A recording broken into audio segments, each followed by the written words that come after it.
Amém. Fique à vontade, meu irmão.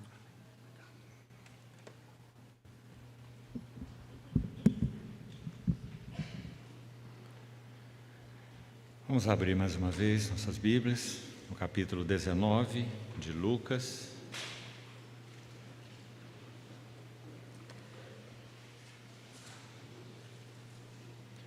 Leiamos desde o verso 11.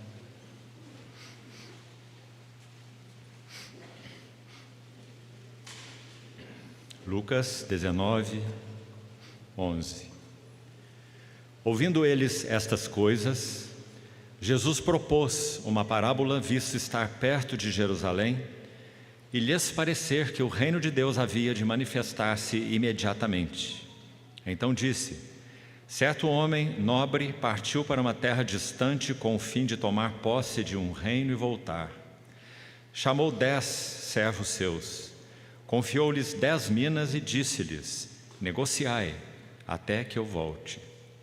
Mas os seus concidadãos o odiavam e enviaram após ele uma embaixada dizendo: não queremos que este reine sobre nós.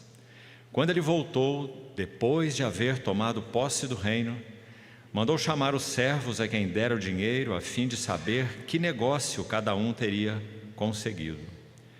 Compareceu o primeiro e disse: Senhor, a tua mina rendeu 10. Respondeu-lhe o Senhor: muito bem, servo bom, porque foste fiel no pouco, terás autoridade sobre 10 cidades. Veio o segundo dizendo: Senhor, a tua mina rendeu 5. A este disse: terás autoridade sobre 5 cidades. Veio então outro dizendo: eis aqui, Senhor, a tua mina que eu guardei embrulhada num lenço, pois tive medo de ti, que és homem rigoroso, tiras o que não puseste e ceifas o que não semeaste. Respondeu-lhe: servo mau, por tua própria boca te condenarei. Sabias que eu sou um homem rigoroso, que tiro o que não pus e ceifo o que não semeei? Por que não puseste o meu dinheiro no banco? E então, na minha vinda, o receberia com juros. E disse aos que o assistiam: tirai-lhe a mina e dai-a ao que tem as 10. Eles ponderaram: Senhor, ele já tem 10. Pois eu vos declaro: a todo o que tem dar-se-lhe-á, mas ao que não tem, o que tem lhe será tirado. Quanto, porém, a esses meus inimigos que não quiseram que eu reinasse sobre eles, trazei-os aqui e executai-os na minha presença. Vamos orar uma vez mais.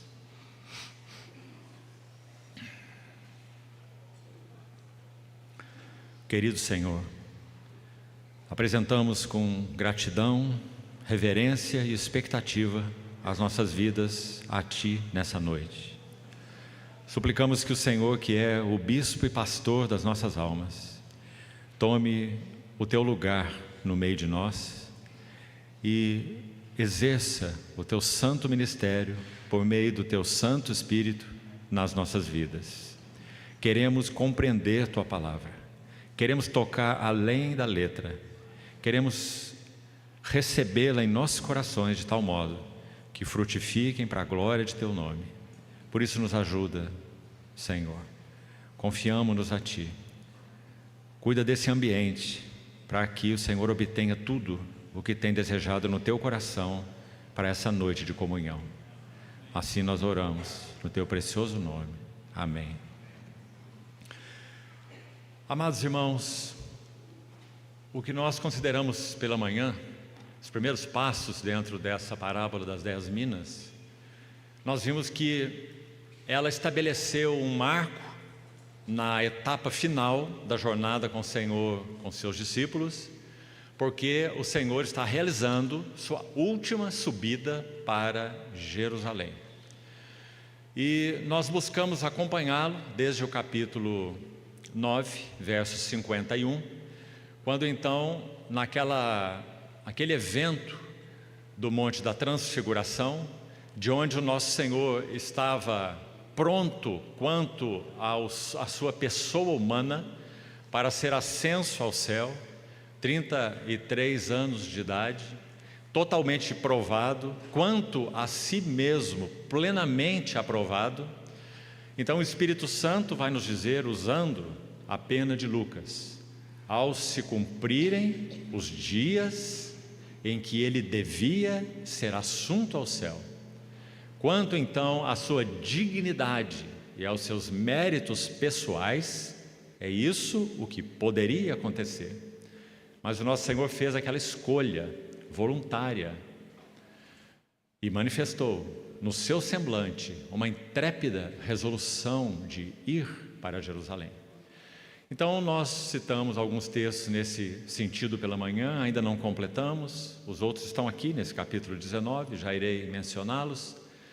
E então nós vimos que dentro dessa parábola, que marca a última subida do Senhor para Jerusalém, nós temos 3 etapas que estão aí descritas no verso 12, já foram estudadas pela manhã, e são descritas de modo muito bonito, porque elas resumem toda essa obra do Senhor, seu ministério e sua missão.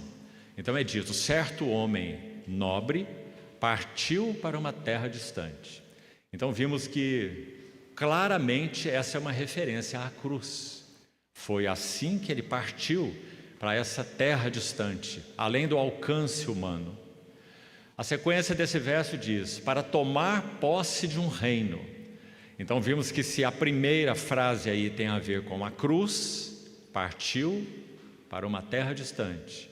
A segunda frase tem a ver com o trono e a glória, porque ele partiu, foi ascenso, ressuscitado, ascenso, para tomar posse do reino. Convém que ele reine até que todos os seus inimigos sejam postos por estrado dos seus pés.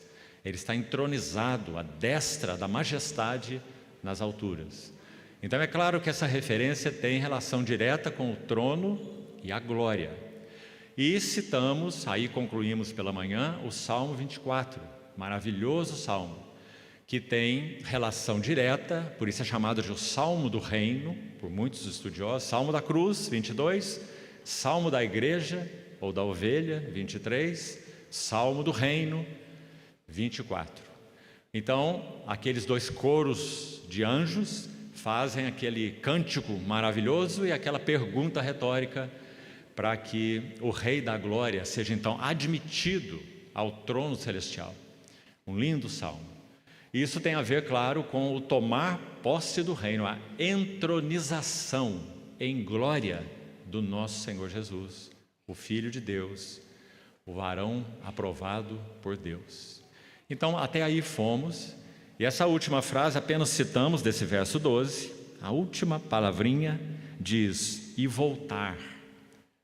Então, o Senhor propõe essa parábola com a finalidade de mostrar aos seus discípulos o quê? Eles tiveram a percepção de que o reino de Deus iria manifestar-se imediatamente. Última palavra do verso 11, muito importante. Porque, como vimos no verso 10, eles ouviram o Senhor dizer naquela interlocução com Zaqueu, ele disse que o Filho do Homem veio buscar e salvar o que estava perdido. Então, é muito provável, quanto à minha avaliação, certíssimo, por causa do que temos no versículo 11. Eles entenderam que isso que havia sido perdido era exatamente a posição de glória, a posição de centralidade, que a nação de Israel teocrática, aliás, a única sobre a face da terra, não é? Aquela que Jeremias em Lamentações chama de a princesa entre as nações, perdeu completamente a sua posição espiritual diante de Deus. E nos tempos do nosso Senhor era uma nação degradada, inclusive nos ofícios eclesiásticos, sagrados, como temos visto, inclusive, nas sessões da manhã. Então esse é o momento. E quando eles ouviram que o Senhor veio salvar e buscar aquilo que estava perdido, me parece certíssimo que eles conceberam em si, finalmente, uma emancipação política. Que o Senhor então, o Messias, eles já haviam o reconhecido assim. Pedro já fez a sua confissão no monte: tu és o Cristo, Filho do Deus vivo. já ouviram sobre as chaves do reino, e agora o Messias está indo para Jerusalém. O que os irmãos acham que estava na mente desses discípulos? Nenhuma outra coisa, senão que o Messias finalmente assumiria o reino, e então Israel voltaria à sua posição como nação, posição de glória.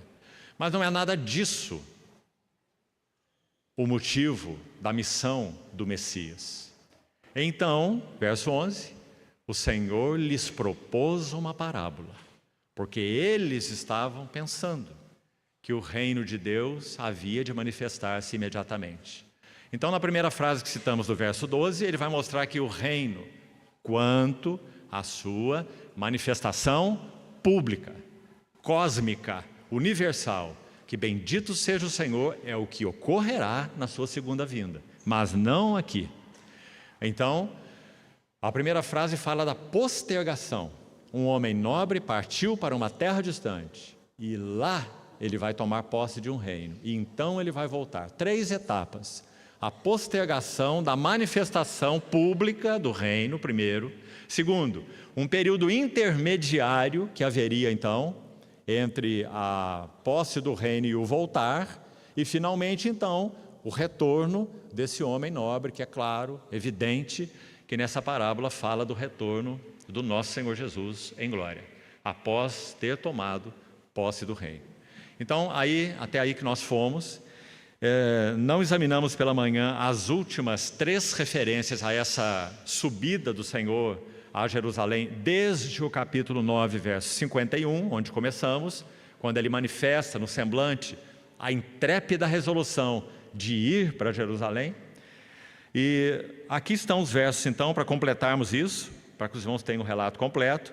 Aqui no verso 11 está exatamente a 5ª referência, e nós mencionamos que são 7 referências. Lucas faz, então, uma menção completa desse assunto tão crucial. Aliás, meus irmãos, ouçam aqui.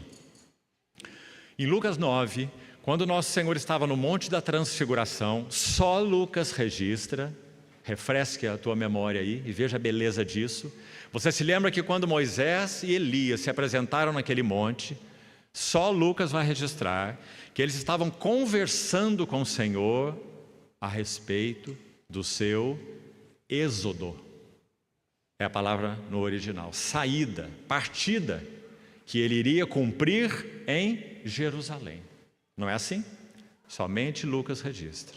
Agora, quando nosso Senhor foi ascenso ao céu, Atos capítulo 1 registra que havia 2 varões vestidos de branco, que contemplavam essa cena magnífica, digamos, os visitantes celestiais, que acompanhavam essa cena do Senhor ascenso. Agora preste atenção. Vimos pela manhã que desde o nascimento do Senhor, os anjos estavam estupefatos, acompanhando desde o bebezinho de Belém na manjedoura até a cruz, em todos aqueles eventos que já citamos hoje pela manhã. Agora, Atos capítulo 1, no evento da ascensão no Monte das Oliveiras, de Betânia, não é dito que eram anjos. Porque todas as vezes que anjos foram mencionados, em tudo que vimos pela manhã, anjos são citados. Anjos, mensageiros, anjos, mensageiros celestiais. Não é essa a palavra em Atos capítulo 1.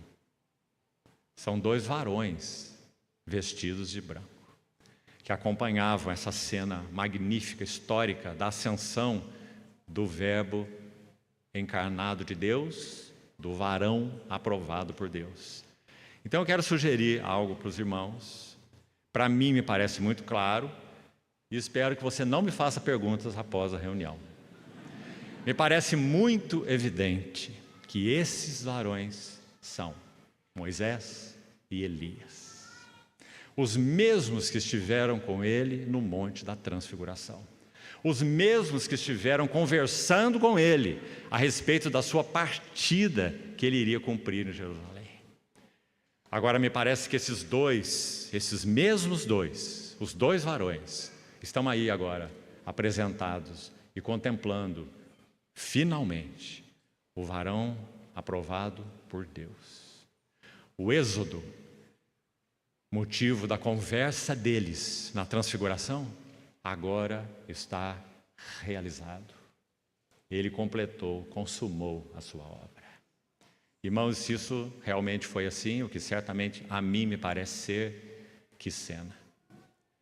Moisés e Elias, não são dois fantasmas, não são duas aparições, são Moisés e Elias, a lei e os profetas, contemplando o varão aprovado por Deus.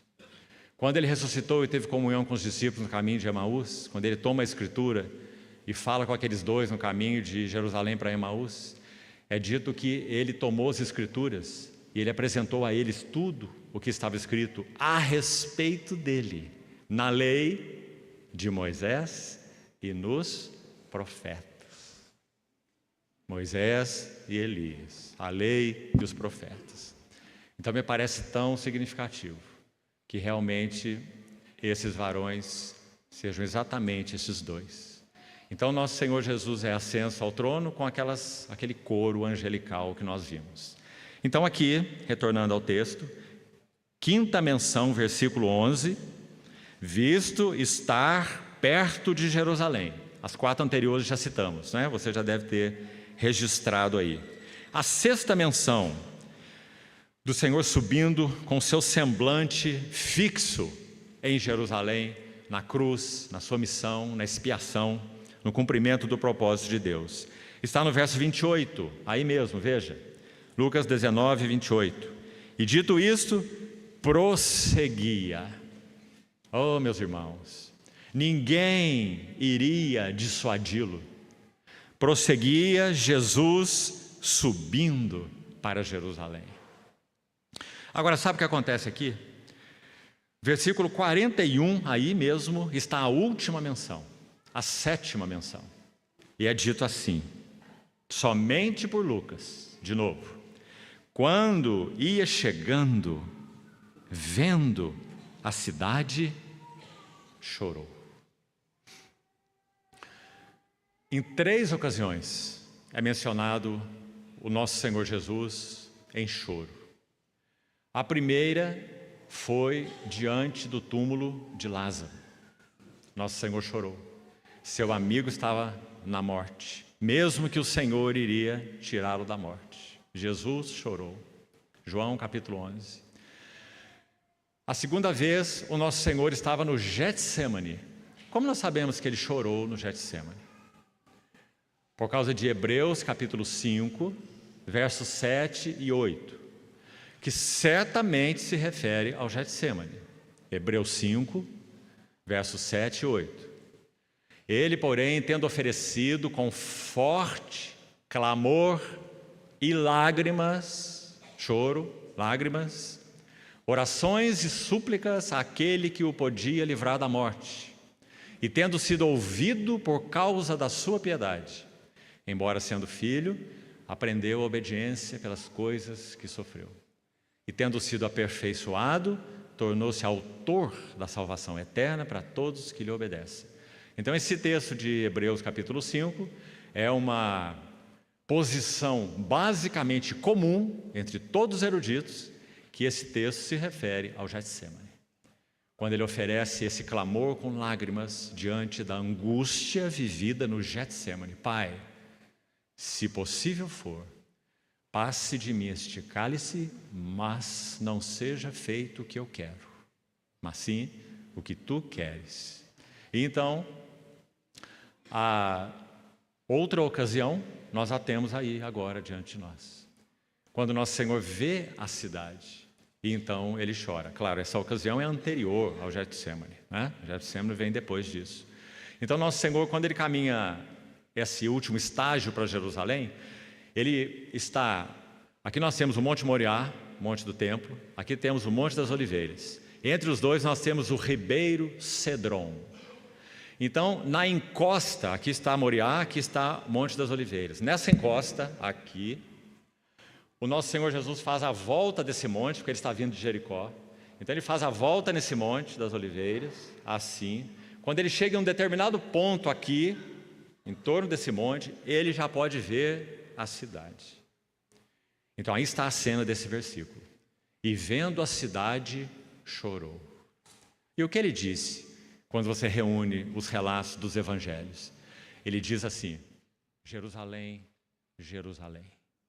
Sabe, meus amados irmãos, nenhum de nós é sequer capaz de interpretar nem mesmo o tom de voz do nosso Senhor quando ele disse essas palavras. Porque ele é um homem perfeito, santo, seu coração cheio de dores, por causa da cidade do grande rei, Jerusalém, que havia rejeitado o grande rei. Jerusalém, Jerusalém, que matas os profetas e apedrejas a todos os que te foram enviados. E quantos foram enviados? Quantos profetas? E ele continua: quantas vezes eu quis, quantas vezes reunir os teus filhos, como a galinha reúne os seus pintinhos. Que figura, meus irmãos.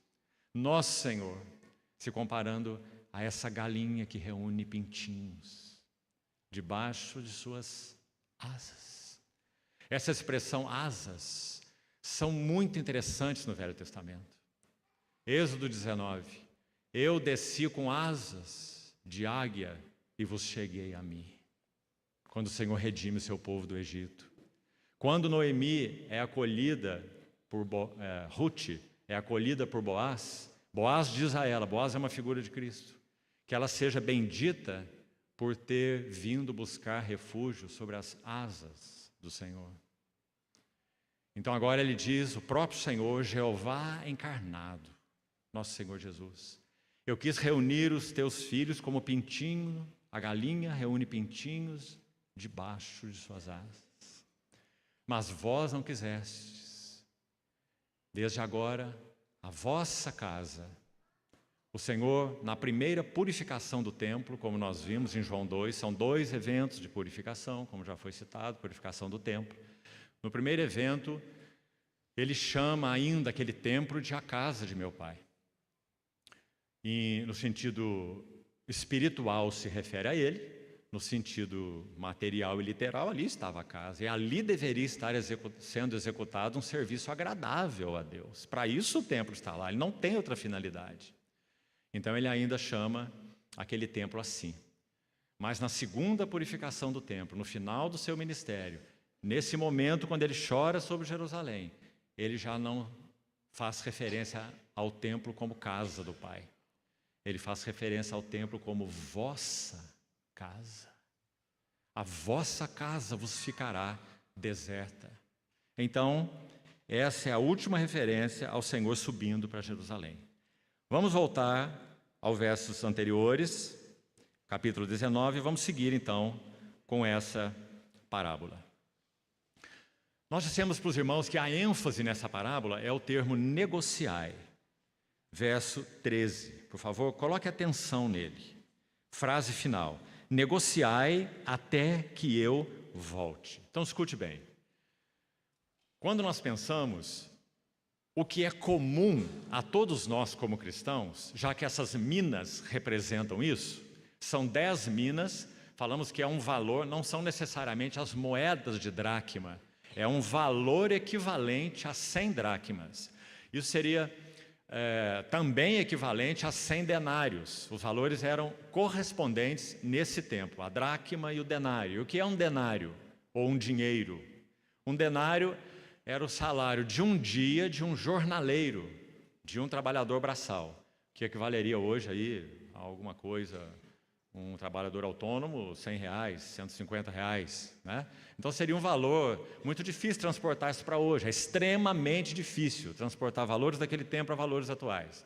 Mas vamos imaginar algo entre 10 mil e 15 mil reais, 100 dracmas. Isso foi confiado o mesmo valor a cada servo, 10 servos, 10 minas. Responsabilidades iguais a todos os servos. Agora, quando nós falamos e apontamos que essa frase, negociai até que eu venha, é a chave da parábola, é muito claro que ela é. Porque todo o assunto aí é o que eles fizeram com o que receberam, com as suas minas. Então, as minas representam responsabilidade, diferente da parábola dos talentos, como citamos, que representa dons.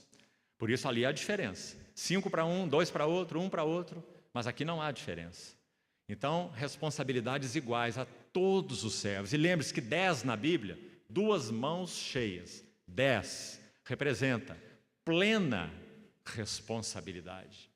De novo, quando Boaz foi resgatar Ruth capítulo 4, na porta da cidade ele convocou 10 anciãos, para que houvesse um pleno testemunho de que aquele que é chamado de fulano, lá em Ruth capítulo 4, Boaz diz: ô fulano, senta aqui, porque ele seria o primeiro a ter o direito de resgatar Ruth, a viúva, né? Mas ele não quis. Então Boaz chamou aquelas 10 testemunhas e Ruth foi resgatada na porta da cidade com aqueles 10 anciãos. Pleno testemunho, plena responsabilidade. Então, esse é o fato aqui. Agora, meus irmãos, é claro que para que exerçamos essa nossa responsabilidade, o algo prévio, que está aí unido inseparavelmente com a responsabilidade, é a vida que recebemos do nosso Senhor. Que responsabilidade nós exerceríamos sem a vida do nosso Senhor em nós? Então, citamos na reunião anterior e repetimos hoje pela manhã, citamos ontem e hoje pela manhã, essa responsabilidade aponta para um primeiro lugar a necessidade que temos de exercitarmos a nossa vida espiritual. É claro, como nós poderíamos negociar no segundo aspecto que mencionamos, ocupando-nos com os interesses do nosso Senhor nesta era, se nós nem mesmo temos a vida dele, se nós nem mesmo somos seus, se nós nem mesmo somos servos, se nós não temos a capacitação do Espírito Santo, é impossível.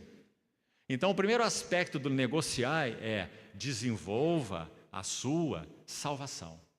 Uma irmã do século passado, que tem alguns escritos muito especiais, já que ela conheceu muito profundamente a vida espiritual.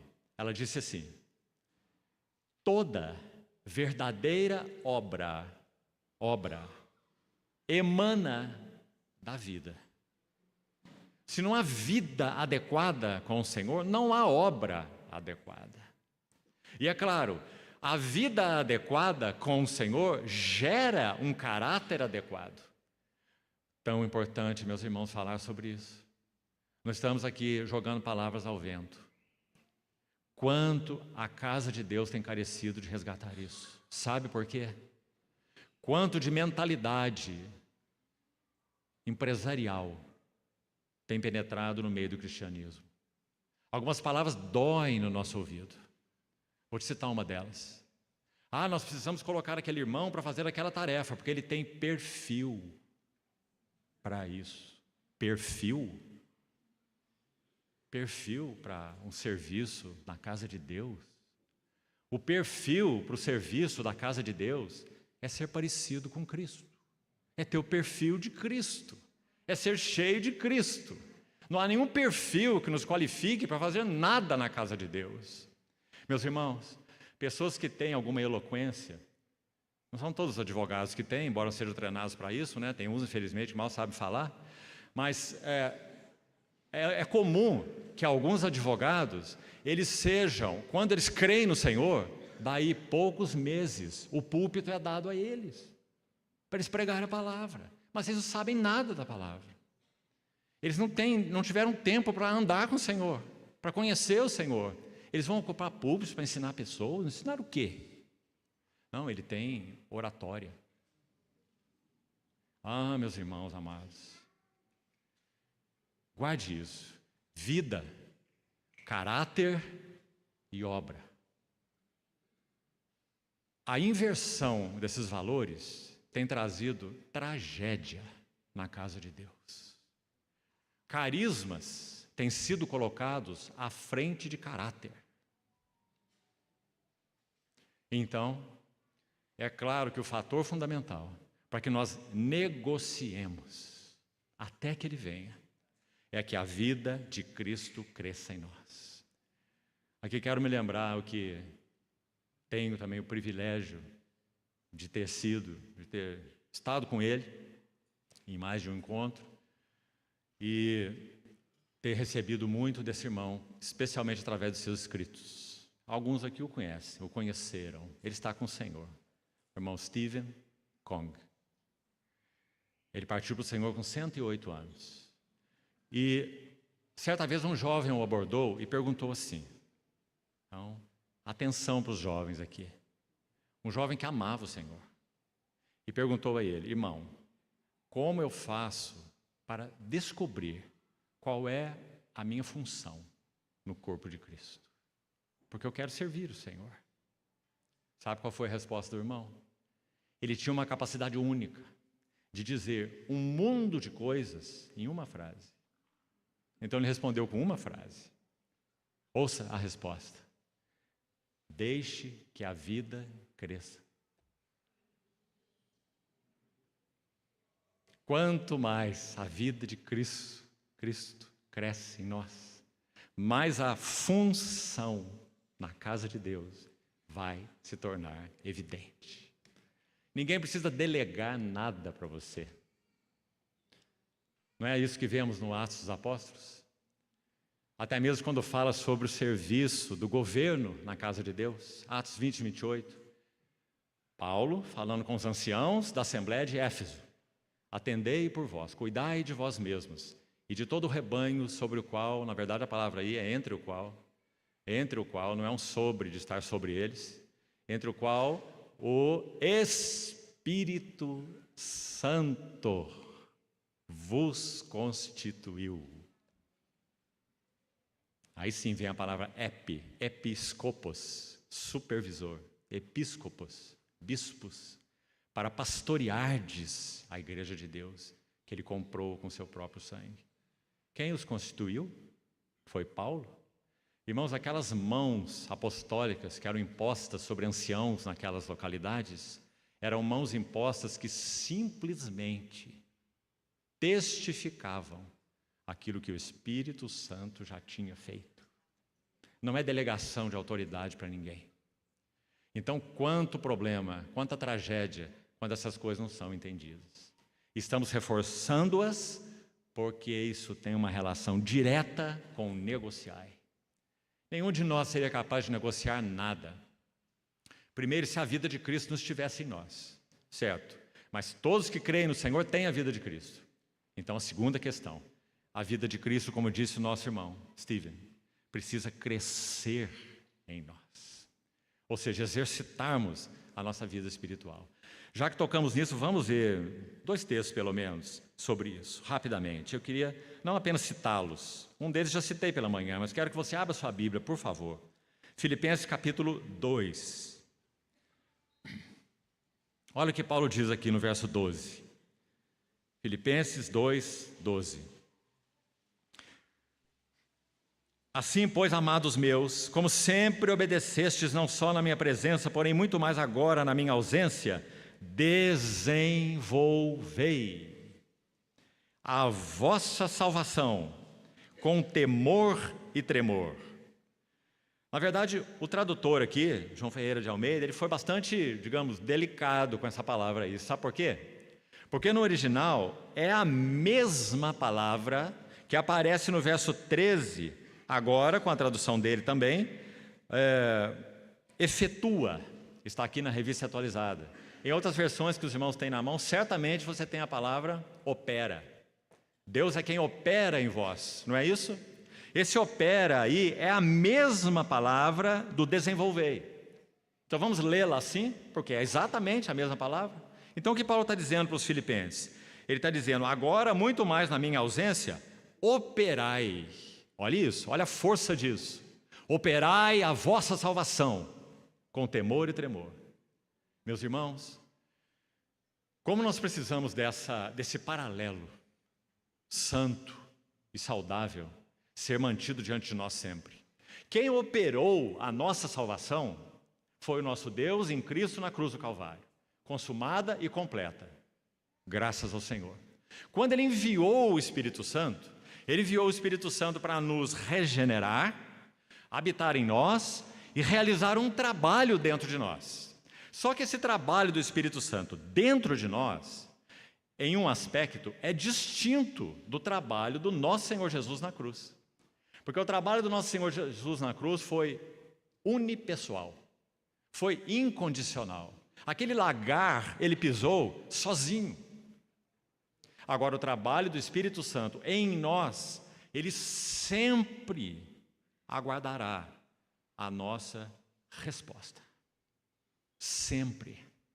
Por isso que Paulo vai dizer, de Deus nós somos cooperadores.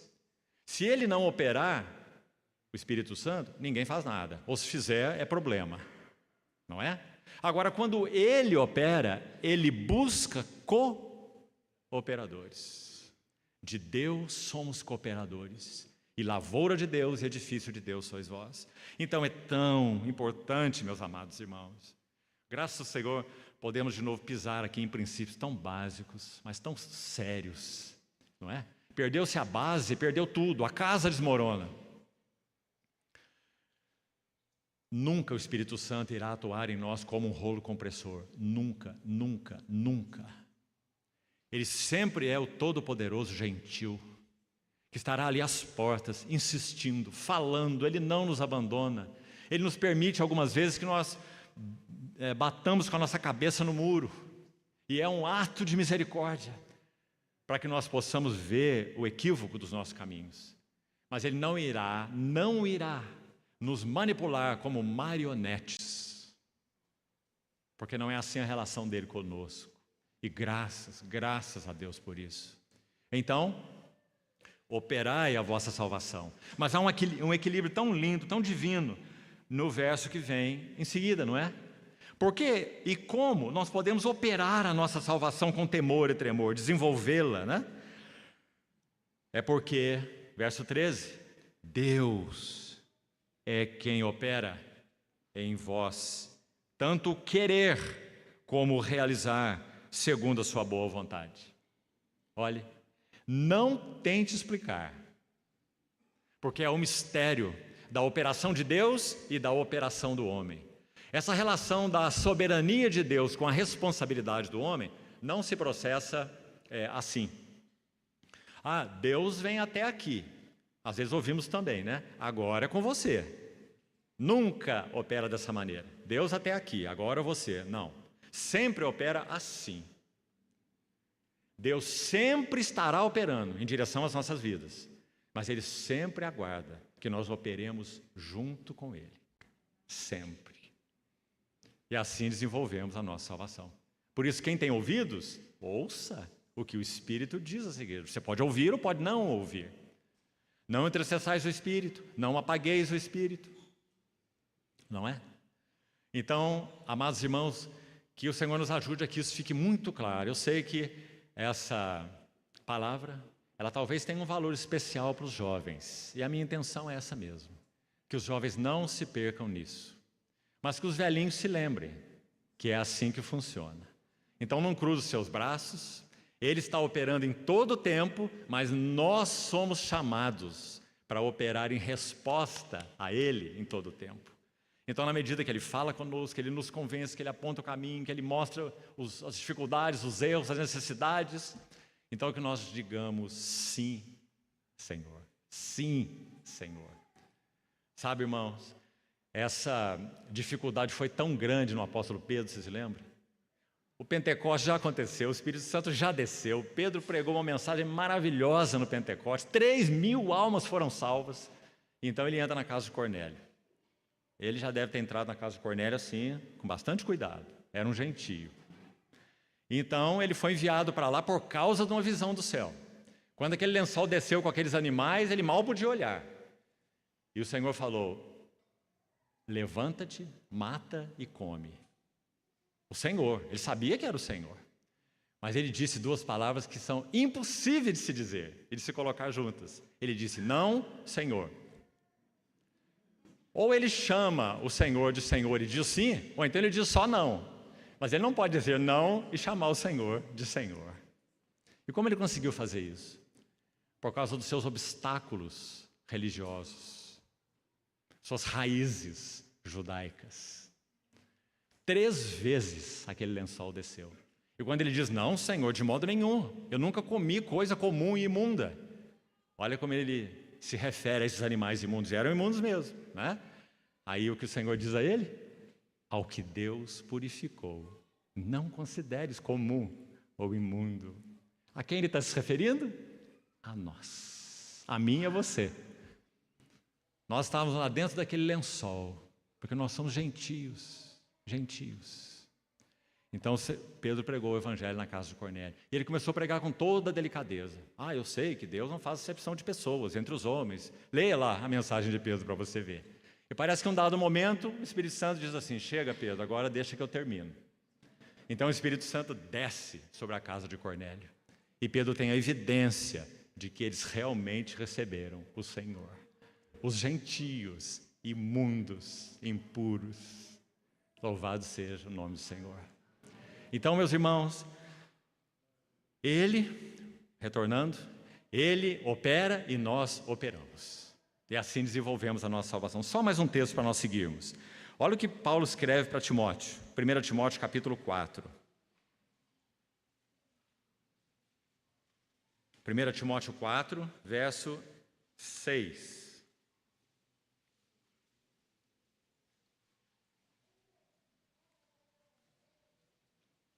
Você não se preocupe que hoje, com a ajuda do Senhor, espero nele, nós vamos completar essa parábola. E amanhã talvez sigamos um pouco para Lucas capítulo 12. 1 Timóteo capítulo 4, verso 6. Expondo estas coisas aos irmãos, será bom ministro de Cristo Jesus, alimentado com as palavras da fé e da boa doutrina que tem seguido. Mas rejeita as fábulas profanas e de velhas caducas. Ouça agora. Exercita-te. Por que será? Estou fazendo uma pergunta retórica, eu sei a resposta. Por que será que os cristãos de hoje não gostam mais dessa palavra? Exercita-te. Não, o Senhor fez tudo por nós, é graça. É graça e mais graça sobre graça. Uma graça levianizada, uma graça que não é compreendida, porque graça significa habilitação para aqueles que não podiam fazer nada, mas agora foram habilitados para responder ao Senhor. É essa a finalidade da graça. Graça é provisão para responder. Então exercita-te, Timóteo, pessoalmente, na piedade. Cuidado com essa palavra, ela já apareceu aqui no verso 16 do capítulo 3, olha aí por favor. Evidentemente grande é o mistério da piedade. Qual é o mistério da piedade? A que se refere? Está aí. Se refere àquele que foi manifestado na carne, justificado em espírito, contemplado por anjos, pregado entre os gentios, crido no mundo e recebido na glória. Quem é a piedade? É o nosso Senhor Jesus. Esse é o mistério da piedade. Então, quando Paulo diz exercita-te pessoalmente na piedade, me permita parafrasear. Ele está dizendo assim, Timóteo, exercita sua vida interior, exercita tua devoção. Ele vai dizer mais à frente, aplica-te, está lá no verso 13. Até a minha chegada, aplica-te, olha aí, aplica-te, seja dedicado. Aplica-te à leitura, que é a leitura pública das Escrituras, à exortação e ao ensino. Seguindo então lá, veja, verso 7, exercitar-se na piedade é tornar-se progressivamente semelhante a Cristo. Então você poderia fazer com toda segurança, meus irmãos, não estamos inventando coisas aqui. Piedade é igual a ser semelhante a Cristo. Isso é piedade. Timóteo, exercite-se para que você seja semelhante a Cristo. Verso 8. Pois o exercício físico para pouco é proveitoso. A geração de hoje precisa ouvir esse versículo. Não é que para nada é proveitoso. Eu também faço exercício físico, regular, semanal. É importante, porque essa carcaça precisa ser um bom servo. E se ela não for cuidada adequadamente, né, com alimentação saudável, com exercício físico, ela vai se tornar um patrão. E ela é um patrão horroroso. Ela tem que ser serva, não é? ter a disciplina, esmurro o meu corpo e o reduzo à servidão, para que, tendo pregado a outros, não venha eu mesmo a ser desqualificado. Irmãos, por que será que a Igreja de Deus perdeu o sentido dessas palavras? Parece que falar isso hoje, de modo geral, para o cristianismo é quase uma afronta, não é? Eu temo ser desqualificado. Como isso? Desqualificado do quê? Bom, a parábola das minas está aí para nos ajudar. Desqualificado daquela posição de regência com Ele. Desqualificados de representatividade dEle quando Ele voltar. Se você quiser usar uma outra palavra, essa é a mais comum entre nós. E tudo que eu falei aqui significa exatamente a mesma coisa. Reinar com Cristo. Ele escreve ao mesmo Timóteo: se perseverarmos, com Ele reinaremos. De qualquer maneira, como nós reinaríamos de qualquer maneira? O apóstolo da graça, Paulo, foi quem disse. Subjugo a ideia de esmurro, em 1 Coríntios 9. Subjugo o meu corpo para que ele não me domine. Subjugo o meu corpo e o reduzo à servidão, à obediência. Para que então, tendo pregado a outros, eu não seja um desqualificado. Então, vamos ouvir essas coisas, irmãos. Porque esse é o primeiro passo do negociai, não é? Se nós não estamos alcançando isso, até o que estamos dizendo aqui, como nós vamos negociar? Com as minas que Ele tem nos concedido. Nós só buscamos nossos interesses, nós só pensamos em nós somos hedonistas, só ocupados com o nosso bem-estar, nossa vida espiritual não é exercitada. Então, negociar o quê? Seguindo então, vamos para a segunda etapa, e aí já vamos caminhando para a segunda fase. E se o Senhor quiser, concluímos nessa noite. Além de exercitar a vida espiritual, negociai significa trabalhar pelos interesses do Senhor nesta era. Então aí está algo que nos interessa muito, muitíssimo. Porque, meus amados irmãos e irmãs, nós fomos chamados com esse imenso privilégio, inigualável, incomparável, de nós podermos trabalhar aqui, até que o Senhor venha, pelos interesses dEle.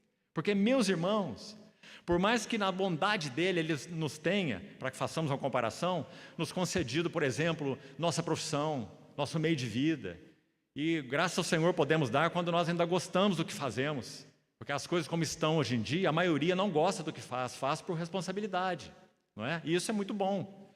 Agora, mesmo assim, pense comigo, tudo aquilo que fizemos e que fazemos no que concerne a ofícios, ocupações, elas brevemente, na vinda do Senhor, chegarão simplesmente a um fim.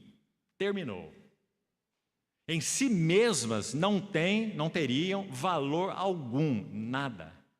Elas só podem ter algum valor eterno se elas também, isso que nós chamamos de nossos ofícios, nossas funções, eu estou me referindo aí às questões da nossa vida mesmo, se elas puderem ser canal para os interesses do nosso Senhor. Então elas tiveram valor, tiveram sentido, de várias maneiras. Por exemplo, vamos pensar que você trabalha num banco, talvez lá dentro do cofre do banco, né? Não pode nem tomar sol, fica trancado o dia inteiro lá no cofre. Vamos pensar assim. Como que você pode de alguma maneira servir o Senhor com isso? Bem, você tem um salário, não tem? E com esse salário, você pode servir os interesses do reino. Graças ao Senhor. Não é assim? Então, meus irmãos, cada um de nós foi colocado como um servo responsável para que nós negociemos até que Ele venha. Deixe-me ler uns textos com os irmãos, que também seria bom que nós abríssemos nossas Bíblias, não apenas citá-los. Vamos, por favor, em 1 Coríntios capítulo 3. 1 Coríntios capítulo 3.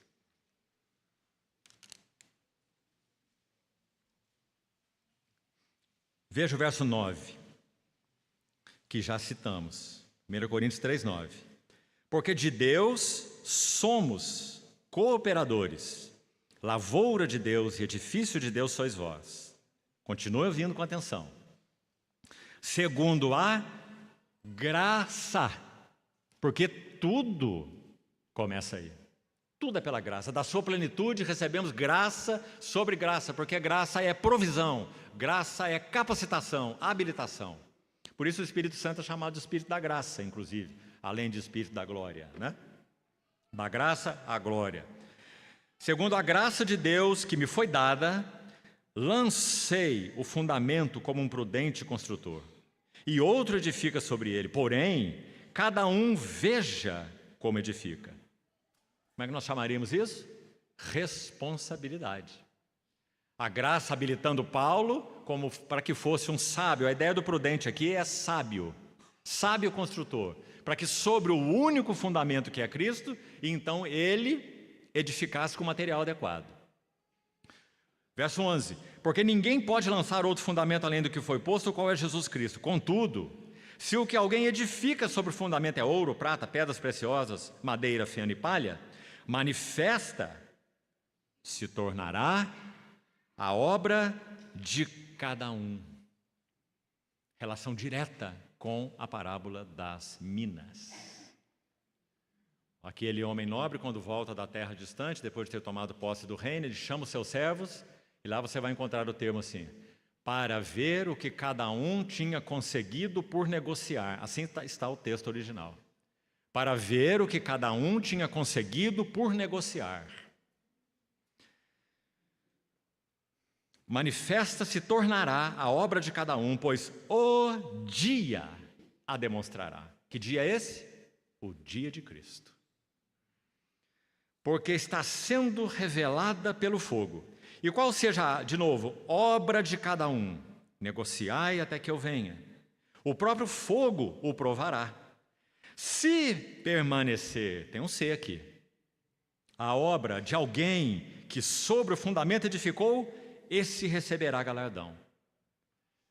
A obra que permanecerá qual é? É a primeira tríade, não é isso? Ouro, prata e pedras preciosas. Ouro sempre tem relação com a vida, natureza e glória de Deus, sempre. Veja bem, edificar sobre o fundamento que é Cristo, aquilo que tem relação direta com a glória de Deus. Meus irmãos, quanto no meio de nós há de busca por glória pessoal, glória humana. Paulo escreve aos Tessalonicenses assim: visto que fomos aprovados por Deus para vos anunciar o Evangelho, nós falamos como aqueles que não buscam agradar a homens, mas a Deus que prova os corações. Então, ouro, prata tem a ver com o quê? Prata sempre tem a ver com a redenção. Então, será que o que nós estamos edificando sobre o fundamento que é Cristo tem chamado a atenção para as glórias da pessoa e obra do nosso Senhor Jesus? Você sabe, irmão, que de novo, infelizmente, nós não falamos isso com críticas, nós falamos com pesar, com dores. Esse chamado, de modo geral, o evangelho de hoje, do cristianismo, é um evangelho sem cruz. É um evangelho sem sangue, madeira, feno, palha, e não prata, que tem a ver com a pessoa e obra do Senhor Jesus. E pedras preciosas, tem a ver com a obra do Espírito Santo, definitivamente. Pedra preciosa é produzida com tempo, é produzida com pressão, é produzida com temperatura. Obra do Espírito Santo. Então, ele vai concluir, veja: se permanecer a obra de alguém que sobre o fundamento edificou, esse receberá galardão. Sabe, meus irmãos amados, esse termo também precisa ser recuperado nos nossos dias. De modo geral, perdemos essa visão. Galardão, sim. O Senhor irá pela bondade dEle, graça dEle, fidelidade dEle, como nós já falamos. O que para nós parece tão impossível, não é? Porque tudo recebemos é dEle, tudo que temos é dEle, mas foi-nos dada a responsabilidade de negociar até que Ele venha. E aqueles que responderem a Ele, progressivamente, eles serão recompensados, galardoados. O Senhor é galardoador daqueles que o buscam. Então, graças a Deus por esse ensino. Não o perca. Não levianize, não espiritualize. Verso 15: se a obra de alguém se queimar, bom, ouro, prata e pedras preciosas não queimam, né? Mas madeira, feno e palha queimam. Madeira fala daquilo que é exclusivamente do homem, porque madeira na Bíblia aponta para a natureza humana, enquanto o ouro aponta para a natureza de Deus, madeira aponta para a natureza do homem. Então o que foi edificado sobre o fundamento que é Cristo? Nosso fundamento é Cristo. Em qual local de reunião talvez que você vá e que você faça a pergunta assim: quem é o fundamento de vocês? Qual resposta você vai ouvir? Talvez em 90% dos casos, Jesus Cristo. Ele é o nosso fundamento. Aí a segunda pergunta: o que tem sido edificado sobre este fundamento? Então, a questão se complica. Madeira fala de natureza humana, coisas do homem, projetos do homem, bom senso do homem, estratégias do homem, conceitos do homem. Nós temos que manter isso, porque se não manter isso, então aquelas pessoas vão fazer o quê? Aquilo que ele faz é a vida dele. Se ele parar de tocar aquela guitarra de performance daquele jeito, ele vai se desviar do Senhor. Compreendeu, irmão? Você acha que eu estou brincando? Infelizmente, eu estou falando verdade. Meus amados irmãos, como nós precisamos recuperar o significado do valor, da contemplação, da pessoa e obra do nosso bendito Senhor, para que cada serviço no corpo de Cristo seja uma consequência do que nós estamos vendo. Se a obra de alguém se queimar, o que diz aqui? Será ele lançado no inferno? Ele vai perder a salvação? Vai ser tirada dele a vida eterna? Não é nada disso que diz aqui. Diz que ele sofrerá dano. É claro, imagine, olhar para tudo aquilo que ele fez e agora são cinzas. Porque tinha a ver com a natureza do homem, era coisa do homem, mentalidade do homem, conceitos do homem, bom senso do homem, madeira. Ou então era feno. Feno fala da glória do homem. Pedro vai usar essa figura, dizendo: seca-se a erva e cai a sua flor. Todo homem é como a erva e toda a sua glória, glória do homem, como a flor da erva. Seca-se a erva e cai a sua flor. Mas a palavra do Senhor permanece eternamente. 1 Pedro capítulo 1. Então o feno fala da glória do homem. O que nós edificamos sobre o fundamento que é Cristo? Glória do homem? Ou palha? O que é palha? Palha, segundo o Êxodo 3, quando Moisés é chamado e tudo que se segue, foi dado ordem para que a palha fosse retirada do povo e eles fizessem a mesma quantidade de tijolos. Palha tem a ver com a obra do homem. Sobre o fundamento que é Cristo, então, está edificado coisas do homem, natureza do homem, foco no homem, bom senso do homem, ideias do homem, obra do homem e glória do homem. Como isso permaneceria no dia que irá provar a obra? Então, ele sofrerá dano, mas, veja aí, esse mesmo será salvo. Se ele tem o Senhor, se ele pertence ao Senhor, ele será salvo. Todavia, como que através do fogo, a ideia é como que com vestes chamuscadas. Então, meus irmãos, é assim que nós negociamos, em responsabilidade da graça, diante daquilo que o Senhor nos tem concedido. Mais um texto. Olha o capítulo 7, aí mesmo de Coríntios. Capítulo 7. Tão importante esse texto. 1 Coríntios 7, 26. Vamos começar daí. Considero por causa da angustiosa situação presente, os irmãos estavam passando tempos de tribulação. Então ele diz: ser bom para o homem permanecer assim como está. Estás casado? Não procures separar-te. Estás livre de mulher? Não procures casamento. Mas, se te casares, com isso não pecas. E também se a virgem se casar, por isso não peca. Ainda assim, tais pessoas sofrerão angústia na carne e eu quisera poupar-os. Por que sofrerão angústia na carne? Porque Paulo está se referindo a tempos específicos de tribulação. Por isso ele deu essas orientações. É importante que se contextualize também, né? Agora olha o verso 29. Isso, porém, vos digo, irmãos, o tempo se abrevia. Há duas palavras no grego para tempo. Uma é cronos, a outra é kairos. Cronos, de onde temos cronômetro, cronologia, se refere a um tempo que se pode medir. Kairos, não. Kairos se refere a uma ocasião, uma época ou uma era. Entendeu a diferença? De cronos e kairos. E a palavra usada aqui é kairos, porque está se referindo à vinda do nosso Senhor Jesus. Então ele está dizendo, esse kairos se abrevia. E o que resta é que não só os casados sejam como se não o fossem. Paulo não está encorajando os casados a viverem vida de solteiro. Não.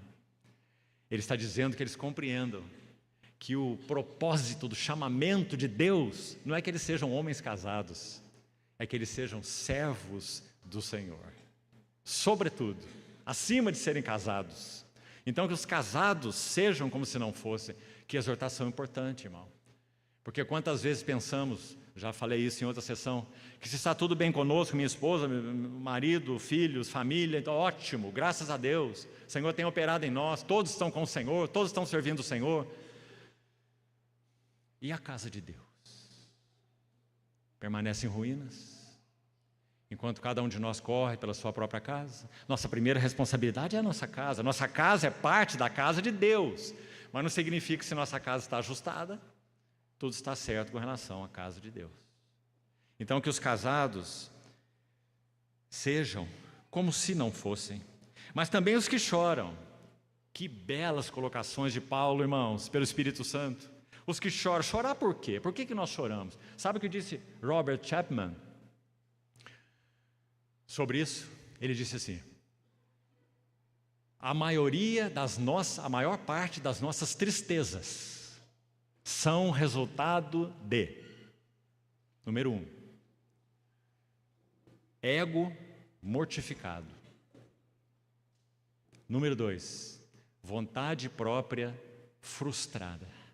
Ah, quantas lágrimas vêm quando nossa vontade própria é frustrada. Quantas lágrimas vêm quando o nosso ego é mortificado. E finalmente, por último, ele diz, incredulidade ansiosa. Então choramos de preocupação, de ansiedade, de inquietação. Ó Senhor, ó meu filho, olha o outro lá, olha aquela situação. Não é? Essa é a maior parte das nossas tristezas, como ele disse. Então Paulo vai dizer, os que choram por perdas, dificuldades, tribulação, problemas, sejam como se não chorassem, porque o kairos se abrevia. Graças a Deus.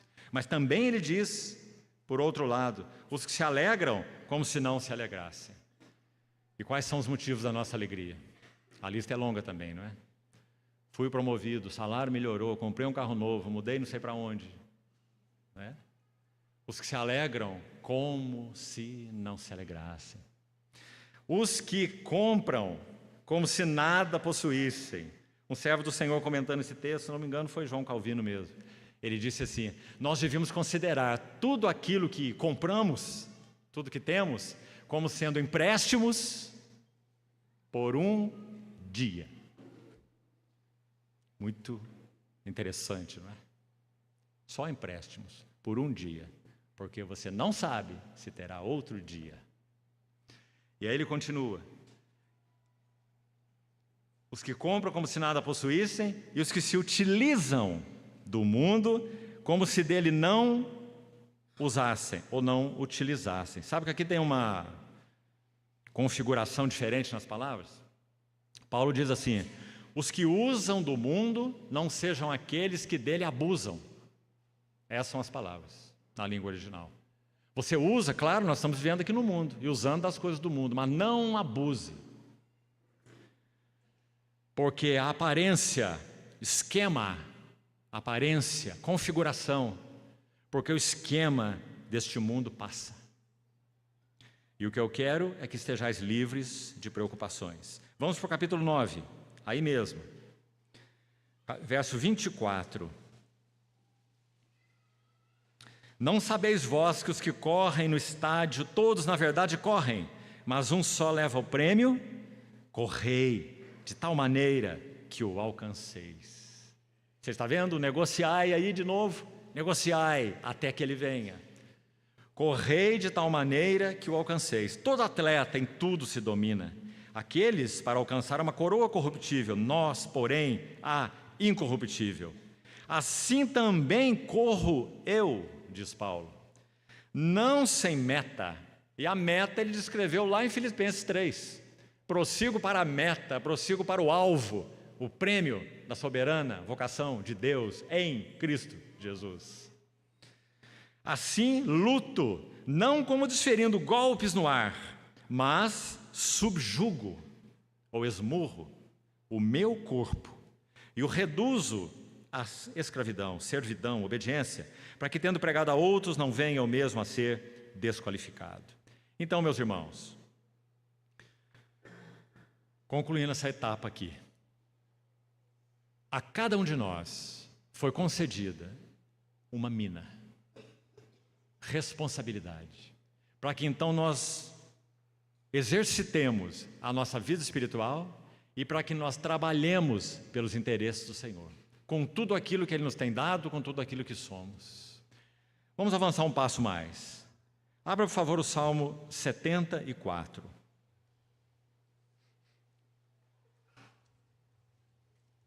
Vamos fazer leitura de alguns versos desse salmo.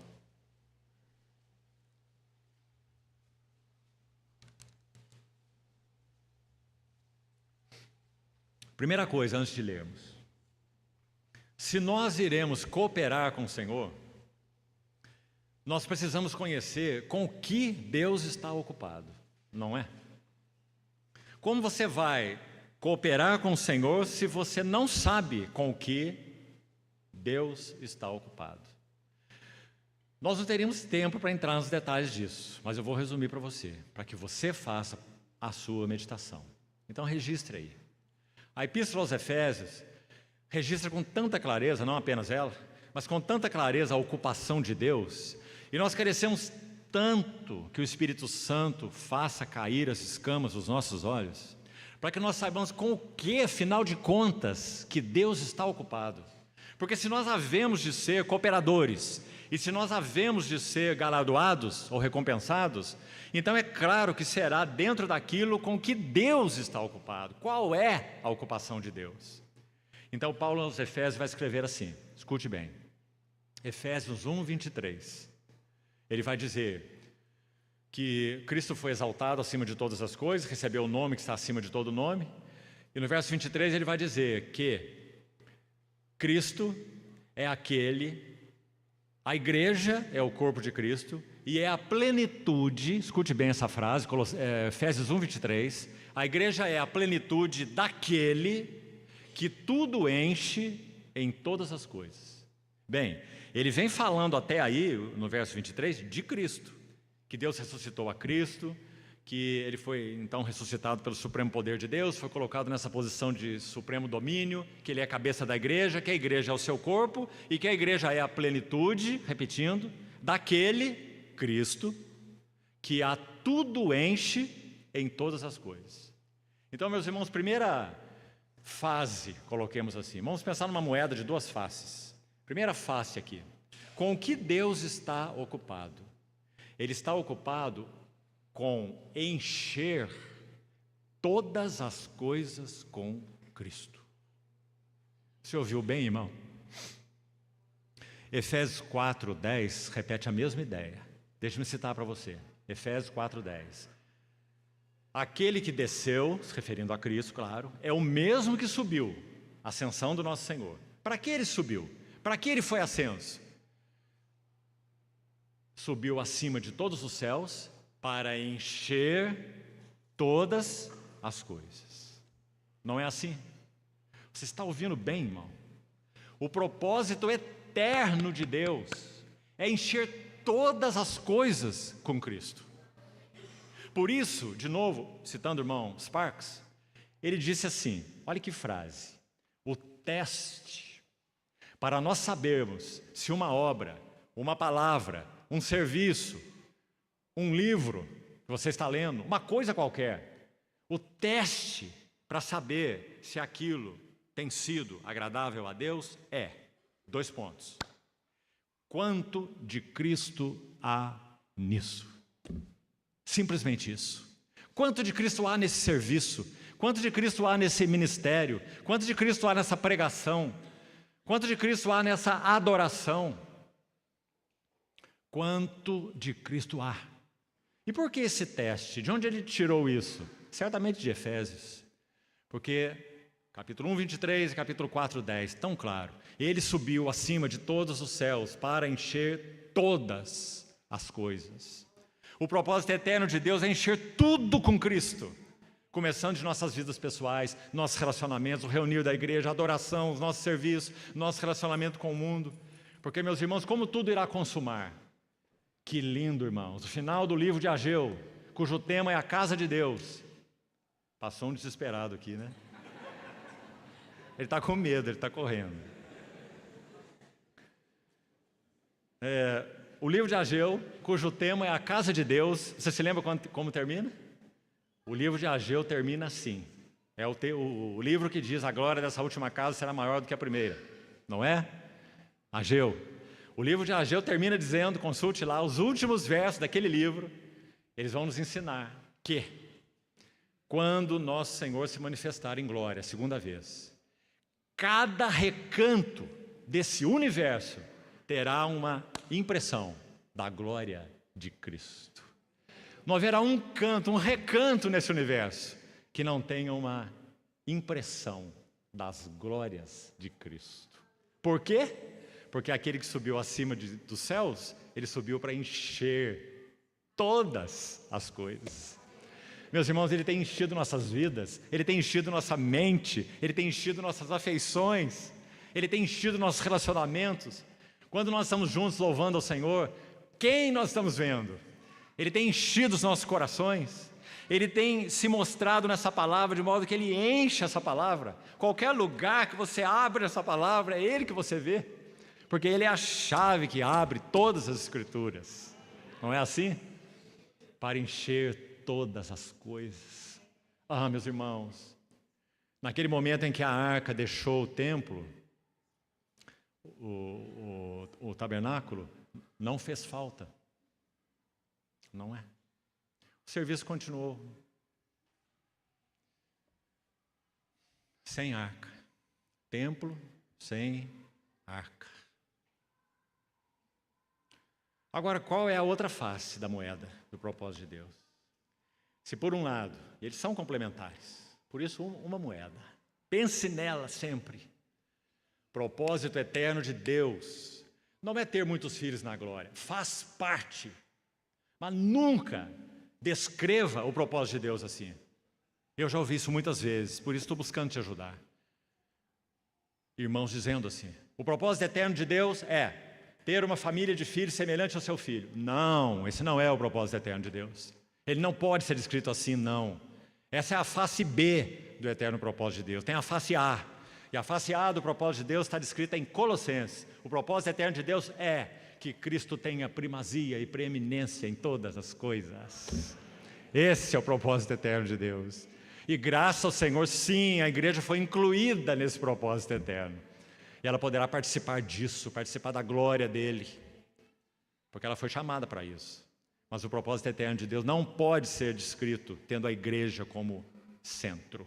Porque a igreja não é o centro do eterno propósito de Deus. Então, Deus está ocupado. Deus está ocupado. É a ocupação de Deus, do Deus Santo, do Deus Eterno, do Deus Vivo. Ele está ocupado com uma única coisa: encher todas as coisas com o seu Filho, com Cristo. E esse é o teste que temos que fazer sempre. Sempre faça esse teste, irmão. Não se engane com o que você ouve, não se engane com o que você lê, não se engane com cânticos, com música, não se engane. Porque se Cristo não está enchendo aquilo ali, se nós não podemos olhar para aquilo e ver Cristo claramente, então é só uma coisa: quanto de Cristo há? Agora, por outro lado, Efésios de novo, Efésios 1:10, sabe o que diz lá? Que na dispensação da plenitude dos tempos, Deus planejou, e é isso que Ele fará, porque é isso que Ele já está fazendo, desde que o nosso Senhor foi ascenso. Ele vai convergir em Cristo todas as coisas, tanto as do céu como as da terra. Nele, no qual nós fomos feitos herança. Aí entrou a igreja no 11, mas no 10 é Cristo. Se nós fazemos a inversão assim, olha, então nós perdemos tudo, porque a igreja está fazendo sombra em Cristo. A igreja assumiu o lugar de Cristo. A igreja se tornou uma coisa monstruosa, porque Cristo não é mais cabeça dela, não é o centro dela, não é a atenção dela, não é o foco dela, não é o motivo dela. Então, o que Efésios 1:10 diz, o outro lado da moeda aqui, como nós falamos, que não apenas o propósito de Deus é encher todas as coisas com Cristo, mas segundo Efésios 1:10, o propósito eterno de Deus é encher também Cristo com todas as coisas.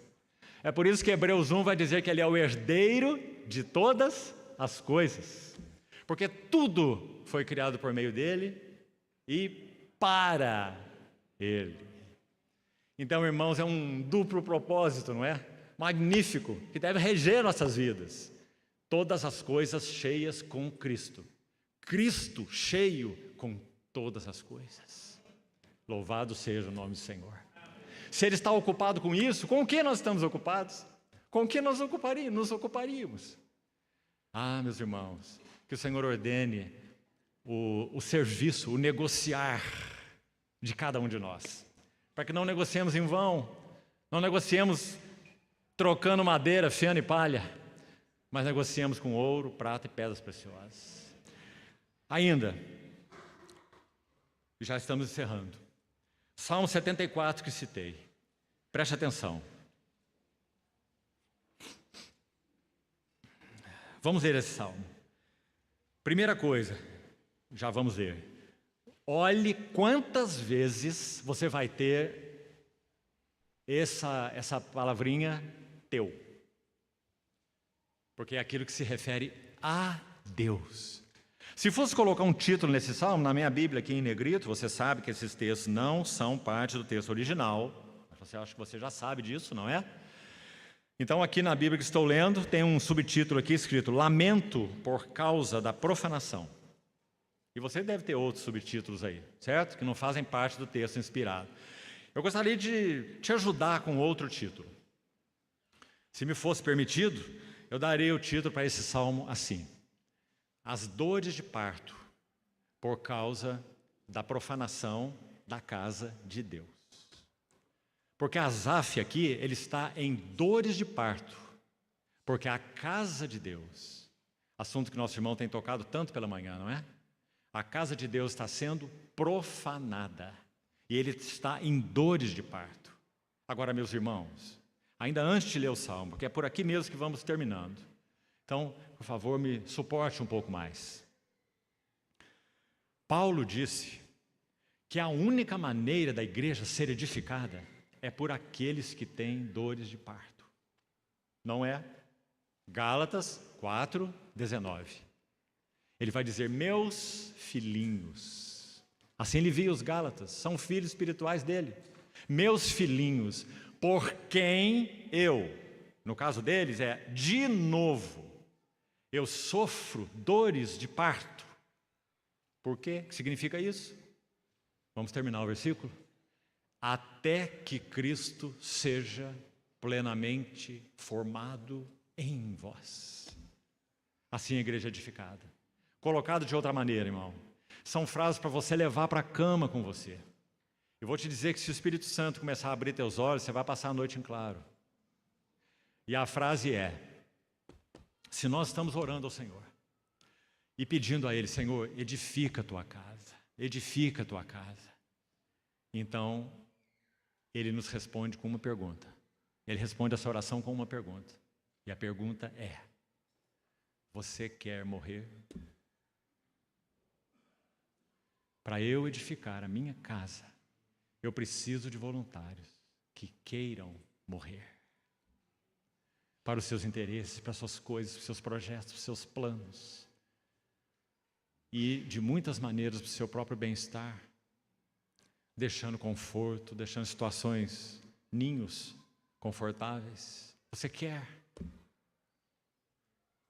Porque, meus irmãos, nós precisamos compreender que quando nós oramos a Deus pedindo algo, a primeira coisa que Ele quer fazer é nos usar como resposta àquela oração. Não é usar os outros, é usar aquele que ora. Porque nele Ele tem colocado esse desejo. Senão por que Ele está orando? Ele é hipócrita? Está jogando palavras ao vento? Mas se ele está gemendo diante do Senhor, edifica tua casa. Então o Senhor vai dizer, continue morrendo. Então, aqui está Asaf, com dores de parto. Vamos ler esse salmo. Por que nos rejeitas, ó Deus, para sempre? Por que se esconde, ou se acende, perdão, a tua ira contra as ovelhas do teu pasto? Vamos lendo o salmo à luz do cristianismo atual.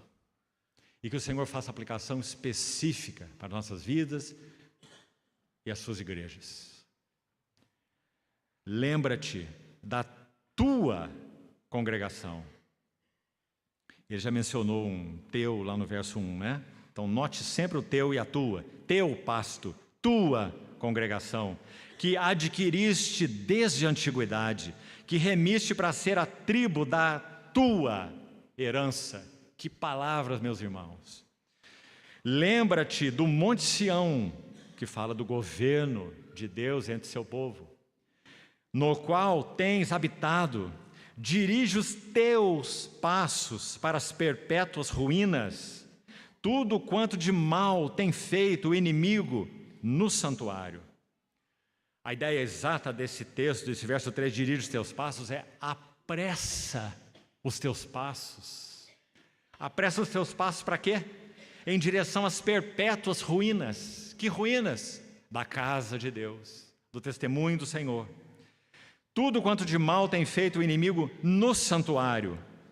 Verso 4. Os teus adversários rugem, bramam, no lugar das assembleias. Literalmente, essa palavra aí. Os teus inimigos rugem no lugar das tuas reuniões. Será que isso nos fala? E alteiam os seus próprios símbolos. Parecem-se com os que brandem machado no espesso da floresta, ou seja, para devastar. E agora, a todos esses lavores, trabalhos de entalhe, quebram também com machados e martelos. Deitam fogo ao teu santuário, profanam, arrasando até o chão a morada do teu nome. Aquele povo cativo na Babilônia, aquele remanescente, que é figura dos vencedores do livro do Apocalipse, aqueles remanescentes só retornaram do cativeiro da Babilônia por um motivo único: o nome de Deus estava em Jerusalém. A morada do teu nome. Verso 8: disseram no seu coração: acabemos com eles de uma vez. Meus irmãos, o inimigo de Deus não tem brincado nesse assunto de destruir o testemunho do Senhor. Queimaram todos os lugares santos de Deus na terra. Já não vemos os nossos símbolos. Já não há profeta, nem entre nós quem saiba até quando. Até quando, ó Deus, o adversário nos afrontará? Acaso blasfemará o inimigo incessantemente o teu nome? Por que retrais a tua mão, sim, a tua destra, e a conservas no teu seio? Ele registra a Deus com mão recolhida, não é? Enquanto todas essas coisas estão acontecendo. Ora, Deus, meu Rei, é desde a antiguidade. Ele é quem opera feitos salvadores no meio da terra. Então ele cita aqui vários desses feitos. Vamos adiantar para o verso 18. Lembra-te disto: o inimigo tem ultrajado ao Senhor, e um povo insensato tem blasfemado o teu nome. Mais uma vez a menção. Não entregues a rapina à vida da tua rola. Olha que figura maravilhosa. Uma rolinha indefesa, entregue a gaviões. Rapina. Nem te esqueças perpetuamente da vida dos teus aflitos. Ah, meus amados irmãos, nosso Senhor, na sua bondade, tem buscado recolher de tantas esferas e de tantos contextos, irmãos aflitos, gemendo, debaixo de julgos, de coisas estranhas, de palavras e ensinos tão equivocados, distorcidos, gemidos por tocar de novo o Senhor, gemendo por reencontrar o Senhor novamente, teus aflitos. Irmãos, que responsabilidade temos tido nos nossos corações, para que então possamos de alguma maneira representar para eles o que eles têm buscado, o próprio Senhor, sua vida, seu renovo, sua palavra. Quantos, meus irmãos, quantas igrejas, quantas assembleias têm sofrido, gemido a vida dos teus aflitos. Verso 20: considera a tua aliança, pois os lugares tenebrosos da terra estão cheios de moradas de violência. Não fique envergonhado o oprimido, louvem o teu nome o aflito e o necessitado. E finalmente, olha aí, levanta-te, ó Deus, pleiteia a tua própria causa. Lembra-te de como o ímpio te afronta todos os dias. Não te esqueças da gritaria dos teus inimigos, do sempre crescente tumulto dos teus adversários. Meus irmãos, gostaria de ler um relato para nós terminarmos. Estamos em cima da hora. No final dessa parábola, nós já comentamos que um dos servos escondeu a mina no lenço. Lenço só tem uma finalidade: limpar suor. Ou seja, ele não negociou a sua mina. Ele tomou o seu lenço, escondeu sua mina e entregou ao seu Senhor na sua vinda. Então, se o Senhor diz aquelas palavras, de novo, você vai ver que não há nada aí que sugira uma condenação eterna, mas sugere uma perda. Porque diz: tirai então esse pequeno tesouro que foi posto nas suas mãos, essa mina, e dai-a ao que tem 10. Mas até aí, ele sofreu perda. Sofrerá ele dano, como nós vemos em 1 Coríntios 3. Mas ele mesmo será salvo como que através do fogo. Mas ele teve dano, ele teve perda de privilégios, ele perdeu o galardão, ele perdeu recompensa, ele perdeu representatividade, ele perdeu posição de regência. Amanhã pela manhã, se o Senhor permitir, nós vamos entrar pelo menos um pouco em Lucas 12. E nós vamos ver essa ideia lá em Lucas 12. O reger com ele, a parábola do servo vigilante, Lucas 12.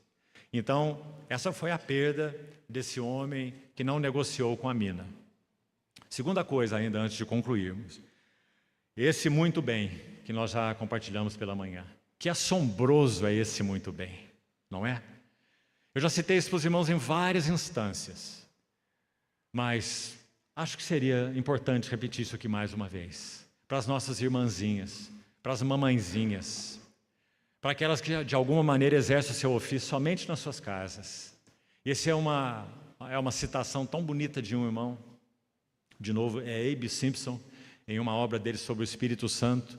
Ele diz que uma serva do Senhor, cheia do zelo de Deus, pela casa de Deus, e orava enquanto lavava sua louça. E ela tinha uma filhinha que ficava puxando a sua saia, enquanto ela lavava a louça, orando ao Senhor: Senhor, eu quero tanto ser por Ti usada em esferas mais amplas para a edificação da Tua casa. E a menininha estava ali, sua única filhinha, é um relato verdadeiro, puxando a sua saia com uma bonequinha com seus braços quebrados, segurando essa bonequinha. E a mãe, fazendo seu serviço, lavando a louça, orando ao Senhor, e a filha puxando sua saia. Então a mãe buscou afastar a filha, e finalmente a filha saiu, foi para o seu quarto, deitou na sua cama, abraçada com a bonequinha, de braço quebrado. E a mãe terminou sua louça, orando assim ao Senhor, que gostaria de ser usada de maneira mais ampla para a edificação da casa de Deus. Então ela buscou sua filha, não encontrou, foi até o seu quarto, abriu a porta e viu a sua filhinha deitada na cama e com a bonequinha com o braço quebrado, abraçada por ela. Quando ela abriu aquela porta, então o Senhor falou assim ao coração dela: essa boneca quebrada, essa menina, essa menininha, é o meu serviço para você. E essa boneca de braço quebrado é a minha mensageira para você. Quem é fiel nas pequenas coisas é fiel nas grandes. Graças a Deus, meus irmãos. Se uma mamãe que ama o Senhor, ela então tem despendido seu tempo, sua vida, para edificar a sua filhinha, ou seu filhinho, fielmente, para o Senhor. Então ela está negociando até que Ele venha. E quando Ele vier, o que ela vai ouvir? Muito bem, muito bem. Servo bom, foste fiel no pouco. E para usar as palavras da outra parábola, sobre o muito eu te colocarei. Entra no gozo do teu Senhor. Porque sabe, meus irmãos, ouça isso também. A medida da nossa recompensa não é pela quantidade daquilo que negociamos. É pela fidelidade no negociar. Louvado seja o nome do Senhor. Porque sabe, meus irmãos e irmãs, por mais que nós tenhamos recebido do nosso Senhor, e negociemos com tudo o que temos recebido, ainda é tão pouco, sempre será pouco. Porque o que necessita ser realizado para que a casa de Deus possa ser edificada e sua noiva preparada, está tão acima de cada um de nós. Nós só podemos contribuir com o pouco que temos tido da parte do Senhor, mas que sejamos fiéis no pouco, para que possamos ser recompensados por Ele. Agora então o último relato, e vamos encerrar aqui. Me parece tão importante, eu gostaria que, por favor, você ouvisse com atenção. Esse relato, se você quiser conferir, porque ele é muito contundente, eu vou citar para você onde ele está. Ele está numa obra de Harry Ironside. Alguns aqui certamente já ouviram falar dele. Um servo do Senhor do século passado. Ele escreveu o que é considerada por muitos a melhor obra sobre Esdras, Neemias e Esther. E ela está sendo traduzida para o português. Graças ao Senhor. Ela é excelente. Essa obra de Ironside. E ele então descreve uma experiência que ele teve com um clérigo de um determinado lugar, determinada denominação. E esse irmão estava ganhando realidade e visão espiritual pelo Senhor através da palavra. Então acontece algo aqui que eu gostaria que você ouvisse muito bem. Então ele descreve assim: conheço um clérigo que anos atrás foi convencido de que a posição dele não era escriturística. Está entendendo?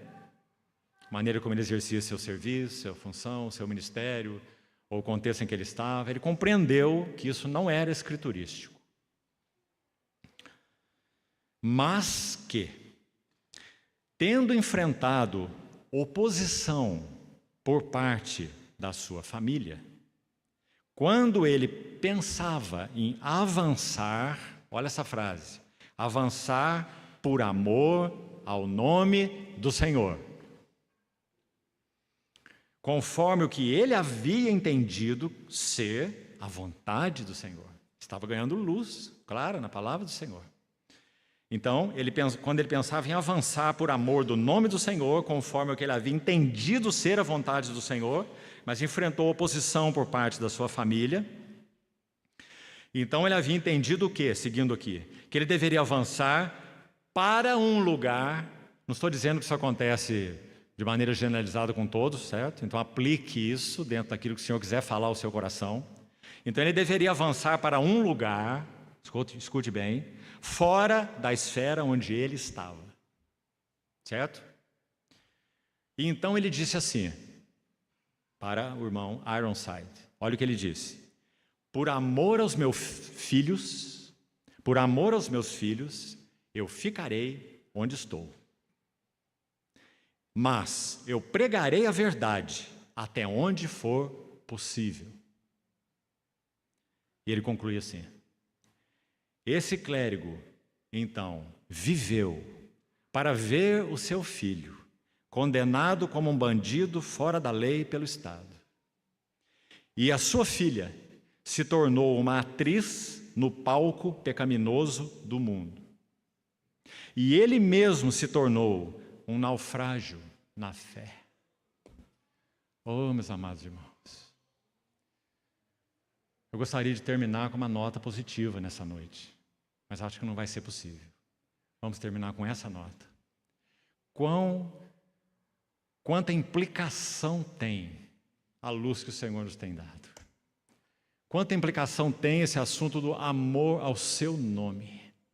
Ah, se esse irmão tivesse sido fiel à luz que havia recebido e conduzido a sua família, mesmo que inicialmente se opusesse, com oração, fidelidade, paciência, temor, para a luz que ele estava ganhando. Mas quando ele disse: por amor aos meus filhos, eu ficarei onde estou e pregarei a verdade até onde for possível.